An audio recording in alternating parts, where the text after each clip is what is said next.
है guys, welcome back और welcome to my YouTube channel. So guys, हम लोग रिलेशन एंड फंक्शन पढ़ रहे हैं क्लास 12 का। ओके, और रिलेशन एंड फंक्शन में हमने ऑलरेडी कवर कर लिया है कि इक्विवेलेंस रिलेशन क्या होता है। ओके, आज के वीडियो में हम लोग क्या पढ़ेंगे? सो गाइस, आज के वीडियो में हम लोग एग्जाम्पल को सॉल्व करेंगे, 3 एग्जाम्पल। ओके, जो कि आपके कॉन्सेप्ट को समझने में बहुत हेल्प करेगा। ओके, सो देखो, हमने पढ़ लिया है इक्विवेलेंस रिलेशन। आपको पता है इक्विवेलेंस रिलेशन वो उसी रिलेशन को कहते हैं जो रिलेशन रिफ्लेक्सिव भी होता है, सिमेट्रिक भी होता है और ट्रांजिटिव भी होता है। ओके, अब हम एग्जाम्पल को समझेंगे, एग्जाम्पल को देखेंगे। ओके, और देखेंगे कैसे हम किसी रिलेशन को इक्विवेलेंस रिलेशन प्रूव करते हैं, कैसे निकालेंगे हम reflexive, symmetric and transitive. Okay, so चलो हम लोग देखते हैं फर्स्ट एग्जाम्पल। हमारा फर्स्ट एग्जाम्पल क्या है, तो आप इस क्वेश्चन को देखते हैं, क्वेश्चन क्या कह रहा है। ओके, सो देखो, let T be the set of all triangles in a plane. समझ में आया यहाँ तक? टी एक सेट है सभी ट्रायंगल्स का। ओके, एक प्लेन में जितने भी ट्रायंगल्स होते हैं उन सब का सेट है। अब यहाँ पे with R a relation, R define है किसमें? इन टी, टी में, सेट टी में आर डिफाइन है। और आर ये रहा डिफाइन है। कैसा आर है? कुछ इस तरह से, कुछ ऐसा है। आर है जिसमें T1 और T2 है, ऑर्डर्ड पेयर, और इन दोनों में रिलेशन क्या है? T1 is congruent to T2। क्या है? T1 T2 के कॉन्ग्रुएंट है। Show that R is an equivalence relation. Show करना है कि R जो है, ये जो रिलेशन गिवन है, it's an equivalence relation. Okay, तो देखो भाई, किसी रिलेशन को इक्विवेलेंस शो करने के लिए सबसे पहले हमें क्या करना होता है? फॉर इक्विवेलेंस, अगर किसी रिलेशन को इक्विवेलेंस रिलेशन शो करना है तो हम कब करेंगे, कब कहेंगे कि रिलेशन इक्विवेलेंस है? जब रिलेशन रिफ्लेक्सिव होगा, सिमेट्रिक होगा और ट्रांजिटिव होगा। अगर रिलेशन ये तीनों तरह के हो जाते हैं, रिलेशन रिफ्लेक्सिव भी है, सिमेट्रिक भी है और ट्रांजिटिव भी है, तो कहेंगे कि रिलेशन हमारा क्या है? रिलेशन इक्विवेलेंस रिलेशन है। ओके, अब ये जो इन सभी का क्या कंडीशन होता है मैंने ऑलरेडी डिस्कस कर दिया है। ओके, कॉन्सेप्ट मैंने अच्छे से डिस्कस किया है आप लोगों के साथ। सो रिफ्लेक्सिव रिलेशन का क्या कंडीशन है? रिफ्लेक्सिव रिलेशन का कंडीशन है कि जितने भी रिलेशन सेट में होंगे उसके सभी के क्या होने चाहिए? डबलेट्स होने चाहिए रिलेशन में। जितने भी एलिमेंट होंगे सेट में उन सभी के डबलेट्स होने चाहिए रिलेशन में, ऑर्डर पेयर। ओके, और सिमेट्री का क्या है? अगर a, b है तो b, a भी होना चाहिए किसी भी a, b के लिए। और ट्रांजिटिव का भी क्या कंडीशन है? मान लो अगर 3 एलिमेंट बिलोंग कर रहा है सेट से, सेट a कोई सा भी, यहाँ तो सेट t है, तो अगर a, b रिलेशन में है एंड b, c है, ओके, तो उसमें a, c भी होना चाहिए। ओके, तो हम कहेंगे रिलेशन ट्रांजिटिव है। इन सभी के बारे में मैंने आपसे ऑलरेडी डिस्कस कर दिया है। ओके, अब हम इसको करते हैं इक्विवेलेंस प्रूव। तो देखो, इसको इक्विवेलेंस रिलेशन कैसे प्रूव करोगे? तो सबसे पहले सेट हमारा क्या है? हमारा सेट T है। ओके, जिसमें ट्रायंगल्स है, जितने भी ट्रायंगल्स होते हैं सभी तरह के। सपोज कर लो, थोड़ा सा इमेजिन करो, ये ट्रायंगल हो गया, एक ऐसा ट्रायंगल है, एक ऐसा ट्रायंगल है, एक ऐसा ट्रायंगल है, और भी बहुत सारे ट्रायंगल होंगे। ओके, तो दूसरा भी यही होगा ना, हमें रिलेशन तो इसी पे डिफाइन करना है ना, एक ही सेट पे हमने डिस्कस कर लिया है, तो दूसरा भी यही सारे होंगे इसी तरह के, है ना, इस तरह से ही कुछ होंगे। अब रिलेशन को पहले हम करते हैं reflexive proof. Okay, so for reflexivity, relation को अगर हम रिफ्लेक्सिव प्रूव कर रहे हैं, मतलब फॉर रिफ्लेक्सिविटी, रिफ्लेक्सिविटी के लिए क्या होना चाहिए? Let small T belongs to capital T. मान लो कि कोई सा एक स्मॉल टी है, स्मॉल टी मतलब ट्रायंगल ही है, और वो कैपिटल टी में बिलोंग कर रहा है। ओके, सो एक बात बताओ, थोड़ा सा इमेजिन करो और सोचो, रिलेशन क्या है यहाँ पे? T1 is congruent to T2, और हमने T बिलोंग सपोज कर लिया कि ये इसमें है।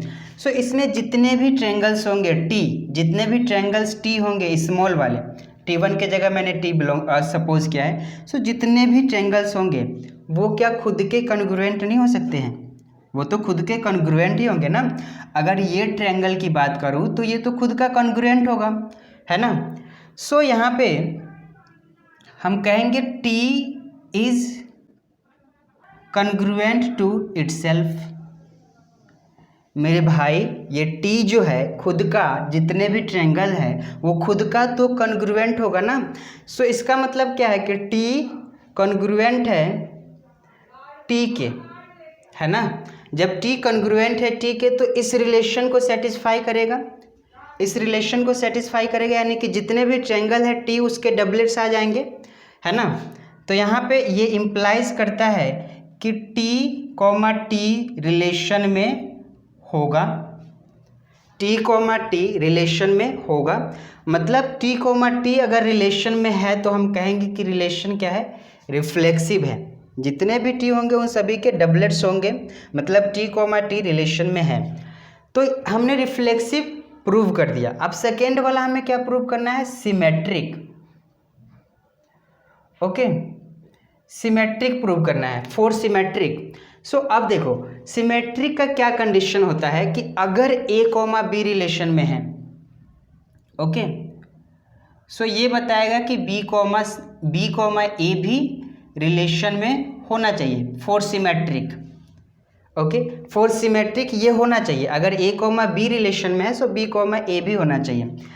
सो मैं एक काम करता हूँ, दो ट्रायंगल मान लेता हूँ T1 और T2 जो कि इस ट्रायंगल में, इस सेट में है। Okay, so let T1 and T2 belong कर रहा है किसमें, सेट T में। ओके, इस सेट T में बिलोंग कर रहा है। तो देखो अगर इफ T1, T2 रिलेशन में है, T1, T2 रिलेशन में है, लेट कर लो कि T1, T2 रिलेशन में कोई सा भी दो ट्रायंगल हमने उठाया इसमें से और उसको बोला कि ये T1, T2 रिलेशन में है, इस वाले कंडीशन को फुलफिल कर रहा है जैसा कि ये है। तो अब इसका मतलब क्या हुआ, इसका मतलब ये हुआ कि रिलेशन में T1 और T2 क्या है, कॉन्ग्रुएंट है। T1 is congruent to T2। इसका मतलब यही हुआ, अगर T1 और T2 रिलेशन में है तो इसका मतलब है कि T1 is congruent to T2। अब T1 T2 के कॉन्ग्रुएंट है तो इसका मतलब क्या है कि T1 भी तो T2 के कॉन्ग्रुएंट होगा। सोचो ना, अगर एक ट्रायंगल लेते हो, दो ट्रायंगल ले लो, ठीक है। अब उसमें काम करो क्या कि T1 और T2 एक ट्रायंगल दूसरे के क्या है, कॉन्ग्रुएंट है, तो दूसरा वाला भी तो पहले के कॉन्ग्रुएंट होगा। ओके, अगर समझ पा रहे हो, ये ट्रायंगल है और ये दूसरा ट्रायंगल ऐसा ही कुछ ये है, ये T1 है और ये T2 है। अब ये दोनों कॉन्ग्रुएंट है एक दूसरे के। सो अगर ये इसके कॉन्ग्रुएंट है तो ये इसके है ना, तो इस कंडीशन को यहाँ पे हम इसी से क्या लिख सकते हैं, इम्प्लाइज T2 T1 के भी कॉन्ग्रुएंट होगा। अब जब T2 T1 के कॉन्ग्रुएंट हो गया तो इसका मतलब ये है कि T1, T2 भी रिलेशन में होगा। अगर T1, T2 रिलेशन में है तो रिलेशन क्या हो गया, रिलेशन हो गया सिमेट्रिक, रिलेशन हो गया सिमेट्रिक। अब थर्ड वाला हमें ट्रांजिटिव प्रूव करना है, ठीक है, रिलेशन को हमें ट्रांजिटिव प्रूव करना है। So for that I need space, so उसके लिए मैं यहाँ पे स्पेस बनाता हूँ, ठीक है। अब देखो फॉर ट्रांजिटिविटी, अब ट्रांजिटिविटी के लिए क्या कंडीशन है वो भी मैंने डिस्कस किया है, तो अब चलो इसको भी देखें। सो ट्रांजिटिविटी के लिए अगर इसमें से कोई सा भी तीन ट्रायंगल की बात कर लो, लेट T1, T2 और T3, और ये तीनों बिलोंग कर रहे हैं किससे, इस सेट से। ये तीनों ट्रायंगल जो है बिलोंग कर रहे हैं सेट T से। ओके, अब कहते हो, क्या कहते हो कि भैया T1 और T2 क्या है, रिलेशन में है, रिलेशन में है कहते हो ऐसा, और एंड T2 और T3 भी रिलेशन में है, तुम ऐसा कहते हो। तो ट्रांजिटिविटी प्रूव करने के लिए क्या है, अगर T1 T2 रिलेशन में है और T2 T3 रिलेशन में है तो T1 और T3 को भी रिलेशन में होना पड़ेगा। ओके, अगर ये T1 और T2 रिलेशन में है और T2 T3 रिलेशन में है, सो T1 और T3 को भी रिलेशन में होना पड़ेगा, तब जाके कहेंगे कि रिलेशन क्या है, ट्रांजिटिव है। हमने बात किया है। तो देखो इसका क्या मतलब हुआ, T1 और T2 रिलेशन में है, मतलब कि T1 कॉन्ग्रुएंट है T2 के, है ना, T1 कॉन्ग्रुएंट है T2 के, एंड ये इम्प्लाइज करेगा, इसका मतलब हुआ बताएगा, और एंड T2 कॉन्ग्रुएंट है T3 के, इसका यही मतलब हुआ। ओके, सो देखो जब T1 कॉन्ग्रुएंट है T2 के और T2 कॉन्ग्रुएंट है T3 के, तीन ट्रायंगल ले लो, ठीक है। यहाँ पे मान लो ये दो ट्रायंगल पहले से था, ठीक है, हमने ले रखा था। अब एक और ट्रायंगल ले लेते हैं, ठीक है, एक और ट्रायंगल ले लेते हैं, कुछ ऐसा ही बना देते हैं, ठीक है, ये T3। अब मैं कहता हूँ क्या कि भैया ये दोनों ट्रायंगल कॉन्ग्रुएंट है और ये दोनों ट्रायंगल कॉन्ग्रुएंट है, तो साफ साफ पता चलेगा कि ये दोनों भी क्या है, कॉन्ग्रुएंट है। थोड़ा सा इमेजिन करो, सोचो, ये दोनों कॉन्ग्रुएंट है और ये दोनों आपस में कॉन्ग्रुएंट है, तो इसका मतलब साफ साफ दिख जाएगा कि ये दोनों भी आपस में क्या होंगे भैया, कॉन्ग्रुएंट होंगे। तो हम यहाँ से ये कह सकते हैं इम्प्लाइज T1 कॉन्ग्रुएंट हो जाएगा T3 के। अब जब T1 T3 के कॉन्ग्रुएंट हो गया तो इसका मतलब क्या है, इसका मतलब है कि ये T1 T3 भी रिलेशन में हो गया, रिलेशन में लाई कर जाएगा। अब चेक करो रिलेशन क्या है, रिफ्लेक्सिव भी है, सिमेट्रिक भी है और ट्रांजिटिव भी है। और जब रिलेशन रिफ्लेक्सिव, सिमेट्रिक और ट्रांजिटिव हो जाए तो हम क्या कहेंगे, relation is an equivalence relation. So हम क्या कहेंगे, रिलेशन क्या है, relation is an equivalence relation. Relation क्या है, इक्विवेलेंस है। क्यों है क्योंकि रिलेशन क्या है, रिफ्लेक्सिव भी है, सिमेट्रिक भी है और ट्रांजिटिव भी है। दैट्स इट, इक्विवेलेंस रिलेशन हो गया। ओके, सो ये है क्वेश्चन नंबर, ये हम तुम्हारा फर्स्ट था एग्जाम्पल, ये एग्जाम्पल नंबर 2 है। ओके, अब चलो एक और क्वेश्चन करें। ओके, एक और क्वेश्चन करते हैं। हाँ जी, तो ये है example number 3।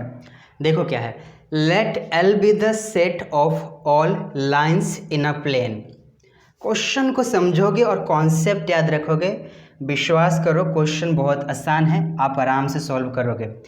So let L be the set of all lines in a plane. L क्या है, सेट है सभी लाइनों का, जितने भी लाइन होते हैं प्लेन में उन सब का सेट है, ठीक है। अब सोच लो कितने लाइन होंगे। And R be the relation in L defined as this. और R क्या है, रिलेशन है, और रिलेशन कुछ इस तरह से डिफाइन है, L1, L2 ऑर्डर्ड पेयर है, such that L1 is perpendicular to L2। तो इनमें रिलेशन क्या है, दोनों में रिलेशन ये है कि ये दोनों आपस में क्या है, परपेंडिकुलर है। ओके, यानी L1 परपेंडिकुलर है L2 के। Okay, show that relation is symmetric but neither reflexive nor transitive. Show करना है तुम्हें कि रिलेशन क्या है, सिमेट्रिक है। ओके, लेकिन ये ना तो रिफ्लेक्सिव है ना ट्रांजिटिव है। ओके, ना तो रिफ्लेक्सिव है ना ट्रांजिटिव है, लेकिन सिमेट्रिक है, ये शो करना है। तो सबसे पहले थोड़ा सा क्वेश्चन को एनालाइज किया, ओके, पढ़ लिया। अब L क्या है, L इज़ व्हाट, L जितने भी लाइन होंगे प्लेन में, मेरे भाई लाइन तो इन्फिनाइट हो जाएंगे। अगर एक प्लेन में लाइन बनाओगे तो कैसे ही बना दो, इधर बना दो, इधर बना दो, इधर कितने भी लाइन बना दो, ये सब लाइन ही है, इन्फिनाइट हो जाएंगे। अब इसी का इसमें और ना जाने कितने बनेंगे, ये तो समझाने के लिए बता दिया मैंने। इसका ही हम रिलेशन, मतलब इसी पे हम रिलेशन डिफाइन कर रहे हैं। तो सपोज कर लो मैं कुछ ऐसा ही बना दे रहा हूँ और भी, ठीक है। अब सबसे पहले शो के क्या करना है कि ये रिलेशन तो सिमेट्रिक है भाई, जो रिलेशन यहाँ पे लिखा हुआ है, रिलेशन कैसे है डिफाइन, रिलेशन है L1, L2 ऑर्डर पेयर है, और इनमें रिलेशन ये है कि L1 परपेंडिकुलर है L2 के, यही रिलेशन है। ओके, चलो तो इस रिलेशन के अकॉर्डिंग हम प्रूव करते हैं कि ये रिलेशन क्या है, रिलेशन सिमेट्रिक है बट रिफ्लेक्सिव और ट्रांजिटिव नहीं है। तो सबसे पहले हम रिफ्लेक्सिविटी के लिए ही प्रूव करते हैं। फॉर रिफ्लेक्सिविटी मतलब रिफ्लेक्सिव के लिए प्रूव कर रहे हैं। तो कोई सा भी एक लाइन उठाओ, ओके, कोई सा नहीं। हमें रिफ्लेक्सिविटी के लिए क्या करना होता है? हमें रिफ्लेक्सिविटी के लिए करना ये होता है कि सेट में जितने भी एलिमेंट होते हैं उन सभी के डबलेट्स होने चाहिए। सेट में जितने भी एलिमेंट होते हैं वो सभी उन सभी के डबलेट्स होने चाहिए। तो रिफ्लेक्सिविटी के लिए for all L belongs to capital L यहाँ पे क्या है? लाइन है। तो जितने भी लाइन हैं जो कैपिटल L में मतलब इस सेट में बिलोंग कर रहे हैं, for all L belongs to capital L। सोचो अगर लाइन लेते हो, क्या ये वाला लाइन खुद के ही परपेंडिकुलर होगा? ये वाला लाइन खुद के ही परपेंडिकुलर होगा? ये लाइन खुद के कैसे परपेंडिकुलर हो जाएगा? कोई सा भी लाइन ले लो, ये लाइन खुद के ही कैसे परपेंडिकुलर होगा? It's not possible. ओके, खुद के पैरेलल हम बोल सकते हैं, ठीक है, अगर पैरेलल वाली बात होती तो चलो हो जाता, पर यहाँ तो परपेंडिकुलर है। So for all L belongs to L, ठीक है, L can't be perpendicular to itself. L खुद का ही परपेंडिकुलर नहीं हो सकता है। तो जब L खुद का ही परपेंडिकुलर नहीं हो सकता है तो हम यहाँ से कह सकते हैं कि L, L यानी कि L, L does not belongs to relation. L, L does not belongs to relation और will not belong to relation. Okay, मतलब ये खुद के डबलेट्स तो रिलेशन में बिलोंग ही नहीं करेंगे।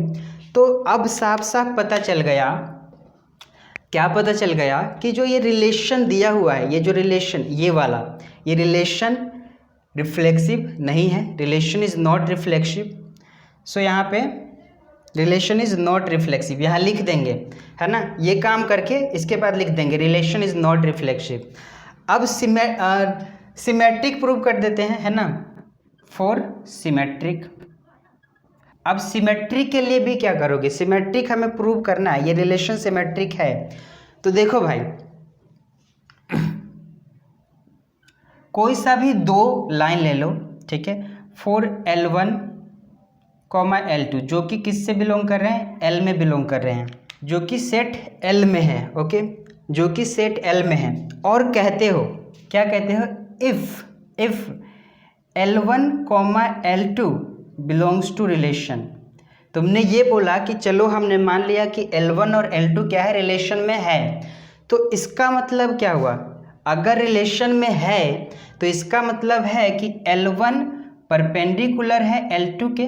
इसका मतलब यही है। अरे भाई, दो लाइन की बात करोगे इसमें, कोई सा भी दो लाइन की, तो अगर ये लाइन और इस लाइन की बात करते हो, ये सपोज कर लो L1 है और ये L2 है, ये दोनों आपस में परपेंडिकुलर है। अब जब देखो L1 और L1 L2 के परपेंडिकुलर हो गया, तो इसका मतलब क्या है?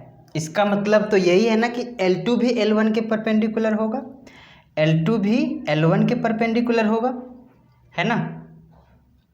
इसका मतलब यही है। सो जब L2 भी L1 के परपेंडिकुलर हो गया तो अब हम आराम से कहेंगे, क्या कहेंगे कि L2 और L1 भी क्या है? रिलेशन में है। अब देखो, हमने माना ये था कि L1 और L2 रिलेशन में है, और इससे हमने ये बता दिया कि L2 और L1 भी रिलेशन में है, तो हम क्या कहेंगे? रिलेशन क्या है? सिमेट्रिक है। तो यहाँ पे लिख देंगे hence relation is symmetric. Hence relation is symmetric. Relation क्या है? सिमेट्रिक है। पता चल गया। अब देखो, ट्रांजिटिविटी के लिए प्रूव करते हैं। अब क्या प्रूव करना है? कि रिलेशन ट्रांजिटिव नहीं है। Okay, relation is not transitive. तो फिर से ये जो सेट दिया है इसमें से कोई सा भी तीन एलिमेंट ले लो, कोई सा भी तीन ले सकते हो। Okay, so suppose for transitivity के लिए हम प्रूव कर रहे हैं, मतलब ट्रांजिटिव के लिए प्रूव कर रहे हैं। Okay, so let L1, L2 और L3 बिलोंग कर रहे हैं किससे? रिलेशन से, है ना, ये एलिमेंट है, इस रिलेशन का नहीं, सॉरी, इस सेट का एलिमेंट है। ओके, अब हम ऐसा मानते हैं, क्या मानते हैं, इफ़ L1 और L2 रिलेशन में है एंड स्पेस हो जाएगा ना, एंड L2 और L3 भी रिलेशन में है ना। हमने ऐसा माना कि L1 और L2 रिलेशन में है और L2 और L3 भी रिलेशन में है। ओके, तो इसका मतलब क्या हुआ, इसका मतलब हुआ भैया कि L1 परपेंडिकुलर है L2 के एंड यहाँ पे L3 परपेंडिकुलर है L2 परपेंडिकुलर है L3 के। इसका मतलब यही हुआ जो हमने लिखा है। हम ये बोल रहे हैं कि मान के चलो L1 और L2 रिलेशन में है और L2 और L3 भी रिलेशन में है, कोई सा भी 3 लाइन ले सकते हो और करके देख सकते हो। तो इसका मतलब ये है, अब थोड़ा सा सोचो, अगर ये लाइन है L1, ओके, ये L1 है और ये L2 है, दोनों परपेंडिकुलर है। ओके, और ये L2 है और ये L3 है, अब ये दोनों परपेंडिकुलर हुआ। ओके, L1 और L2 परपेंडिकुलर है और L2 और L3 परपेंडिकुलर है। तो देखो क्या तुम्हें दिख रहा है, क्या L1 और L3 परपेंडिकुलर हुए, L1 और L3 परपेंडिकुलर हुए? नहीं हुए ना, हो ही नहीं सकते, ये पैरेलल हो सकते हैं, परपेंडिकुलर नहीं हो सकते हैं, चेक करोगे तो। ओके, तो अब यहाँ से हम ये कह सकते हैं, ये इम्प्लाइज किया कि ये है, सो यहाँ से हमें कह सकते हैं, इम्प्लाइज करके बता सकते हैं कि L1 does not perpendicular, L1 is not perpendicular to L3। अब L1 जब L3 के परपेंडिकुलर ही नहीं है, मैं यहाँ लिखता हूँ इस बात को, जब L1 L3 के परपेंडिकुलर ही नहीं है, ठीक है, परपेंडिकुलर ही नहीं है, तो हम यहाँ से क्या कहेंगे कि L1 और L3 रिलेशन में ही नहीं है। अब जब L1 और L3 रिलेशन में नहीं है तो हम कहेंगे कि रिलेशन ट्रांजिटिव भी नहीं है, रिलेशन ट्रांजिटिव भी नहीं है। ओके, ट्रांजिटिविटी के लिए क्या है, अगर A, B रिलेशन में है और B, C भी रिलेशन में है तो A, C भी रिलेशन में होना चाहिए। तो हमने माना कि यहाँ पे L1 और L2 है और L2 और L3 भी रिलेशन में है, तो इसका मतलब यह हुआ इस रिलेशन के अकॉर्डिंग कि L1 और L2 परपेंडिकुलर हुआ और L2 और L3 भी परपेंडिकुलर हुआ। तो यहाँ से हम ये कह सकते हैं, यहाँ से अगर ये पता चल जाता कि L1 और L3 भी परपेंडिकुलर होगा तो कह देते ट्रांजिटिव है, पर यहाँ पे तो हुआ ही नहीं। ओके, यहाँ पे तो हुआ ही नहीं, सो रिलेशन इज नॉट ट्रांजिटिव। समझ में आया, रिलेशन ट्रांजिटिव नहीं है। तो यहाँ से इतना एक्सप्लेन करने का मुद्दा क्या है मेरा, कि आपको जो है क्वेश्चन का कॉन्सेप्ट, हमने जो कॉन्सेप्ट पढ़ा है तो क्वेश्चन के साथ साथ आपको वो भी बिल्ड होते जाए। ये क्वेश्चंस करवाने का मतलब यही है कि आपका कॉन्सेप्ट बिल्ड हो। ओके, सो ये एग्जाम्पल नंबर 3 जो मैंने एक्सप्लेन करना किया आप लोगों के सामने। अब चलो और भी कुछ एग्जाम्पल्स देखते हैं, उसे भी सॉल्व करते हैं। बहुत ही सिंपल सा है, देखो एक सेट है, ठीक है, सेट A, इस पे रिलेशन डिफाइन है ये R, सेट A में रिलेशन डिफाइन है R। अब हमें इसे शो करना है कि ये जो रिलेशन है ये रिफ्लेक्सिव है लेकिन सिमेट्रिक और ट्रांजिटिव नहीं है। ओके, सो ये वाला तो बहुत ही सिंपल है, क्योंकि जब हम कॉन्सेप्ट समझ रहे थे तो हमने इसी सेट को लिया था, ठीक है, जो अभी सेट यहाँ पे गिवन है 1 2 3। तो फॉर रिफ्लेक्सिव होने के लिए क्या चाहिए, सेट ए में जितने भी एलिमेंट है उसके डबलेट होने चाहिए, डबल एलिमेंट्स होने चाहिए रिलेशन। तो देखो 1 है, इसके डबल है 1,1 है, 2 है इसका डबल 2,2 है, 3 है इसका डबल 3,3 है। इसके अलावा एक्स्ट्रा क्या क्या है इससे हमें कुछ लेना देना नहीं है। अगर सेट ए में जो जितने एलिमेंट्स है उसके डबलेट्स है तो चलेगा। तो यहाँ पे सभी के क्या है, सेट ए में जितने भी एलिमेंट हैं उन सभी के डबलेट्स हैं। तो यहाँ पे रिफ्लेक्सिव तो हो ही गया, ठीक है, रिफ्लेक्सिव तो हो ही गया। हम कह सकते हैं for all A belongs to A, जितने भी ए है सेट ए में उसके लिए क्या है, ए कॉमा ए क्या है, रिलेशन में है ना, उन सभी के डबलेट्स रिलेशन में है, तो हम कहेंगे रिलेशन क्या है, रिफ्लेक्सिव है। Relation is reflexive, relation is reflexive. Okay, relation क्या है, रिफ्लेक्सिव है। ओके, अब सिमेट्रिक के लिए क्या है, कोई सा भी एलिमेंट की बात करें, कोई सा भी दो एलिमेंट की, अगर वो उस मान लो दो एलिमेंट 1 2 की ही बात करता हूँ मैं। ओके, 1 2 की ही बात करता हूँ, ये तो ऑर्डर पेयर हो गया। अगर मैं 1 2 की ही बात करता हूँ, ओके, तो अगर 1 2 मान लो ये सेट ए का ए में बिलोंग करता है, ये एलिमेंट है सेट ए का। ओके, 1 2 की बात करें तो अगर 1 2 रिलेशन में है, 1 2 अगर रिलेशन में होगा तो इसका मतलब क्या है, यहाँ से इसका मतलब ये होना चाहिए कि 2 1 भी रिलेशन में होना चाहिए। ओके, 2 1 भी रिलेशन में होगा, तब हम कहेंगे कि रिलेशन क्या है, सिमेट्रिक है। तो चेक करो, डबलेट्स वाले हमेशा होते हैं, क्योंकि डबलेट्स में क्या होते हैं, 1 1 का ये जो उल्टा होता है ये खुद हो जाता है। ओके, 2 2 का उल्टा ये खुद हो जाएगा, 3 3 का ये खुद हो जाएगा। ओके, अब देखो 1 2 हो गया, अब 1 2 का उल्टा 2 1 है क्या, कहीं भी है क्या, नहीं है ना, नहीं है। तो यहाँ पे हम बोलेंगे कि जैसे कि हमने 1 2 लिया और ये रिलेशन में है, सो 2 1 रिलेशन में नहीं है, यहाँ पे नॉट बिलोंग टू रिलेशन बोलेंगे और बोलेंगे relation is not symmetric, not symmetric. तो सिंपल है ना। अब ट्रांजिटिविटी के लिए क्या होना चाहिए, कोई सा भी 3 एलिमेंट की बात करेंगे इसमें। ओके, और 3 में से अब तो यहाँ पे 3 ही एलिमेंट है, तो 4 इन्हीं के लिए बात करना पड़ेगा। फॉर 1 2 3 बिलोंग्स टू ए, अगर 1 2 को 1 2 3 रिलेशन सेट ए में है, एंड इफ 1 2 रिलेशन में है, ओके, 1 2 रिलेशन में है, ठीक है, एंड 2 3 रिलेशन में है, और ये बता दे कि भैया 1 3 भी रिलेशन में होना चाहिए, तो कहेंगे रिफ्लेक्सिव है। अगर ऐसा नहीं हुआ, ये नहीं हुआ, तो कहेंगे रिफ्लेक्सिव नहीं है ना। सो चेक करो, डबलेट्स वाले हमेशा होते हैं, है ना, डबलेट्स वाले को चेक करने का कोई ज़रूरत नहीं है, फ़ायदा नहीं है, डबलेट्स वाले हमेशा हो जाएंगे। तो इन तीनों को चेक करने की तो ज़रूरत ही नहीं है, चेक हम इसको करेंगे। 1 2 है, चलो ए बी है रिलेशन में, है ना, ऐसा ही होता है, हम ए बी बोलते हैं कि है रिलेशन में। और 2 से शुरू होने वाले और कौन कौन से है, तो एक ये है ना, 2 से शुरू होने वाले एक ये है और एक ये है, दो है 2 से शुरू होने वाला। अब देखो डबलेट्स वाले को हम इग्नोर करते हैं, डबलेट्स वाले कंडीशन फुलफिल कर देते हैं। कैसे कर देंगे, अगर इसको तुम बी सी मानोगे, ओके, 2 2 को बी सी मानोगे, ठीक, तो यहाँ पे क्या होगा, ए सी हमें चाहिए, सो ए सी क्या हो जाएगा, 1 2, और 1 2 ये ए भी खुद है, सो डबलेट्स वाले तो फुलफिल कर दिया। तो हम इसको बी सी मानते हुए चलते हैं, है ना, इसको बी सी मानेंगे, सो ए बी है, बी सी है रिलेशन में, 1 2 है और 2 3 है, जैसा कि मैंने अभी यहाँ पे भी बताया तुम्हें। अब चेक करो, क्या 1 3 है रिलेशन में, 1 3 कहीं भी नहीं है, सो यहाँ पे does not belongs to relation, तो हम कहेंगे ये नॉट ट्रांजिटिव, नॉट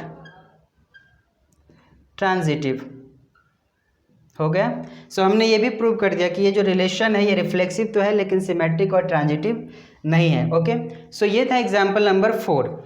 सो यहाँ पे मैंने 3 एग्जाम्पल आपको करवाए, ओके, और डिटेल में मैंने कोशिश किया है आपको एक्सप्लेन करने का, और मैं उम्मीद करता हूँ कि आपको ये समझ में भी आए होंगे एग्जाम्पल्स। ओके, एग्जाम्पल से आपको काफ़ी ज़्यादा आइडिया मिला होगा क्वेश्चन को सॉल्व करने के लिए। ओके, सो नेक्स्ट वीडियो में हम नेक्स्ट टॉपिक पढ़ेंगे, टॉपिक बहुत ज़्यादा इंपॉर्टेंट है।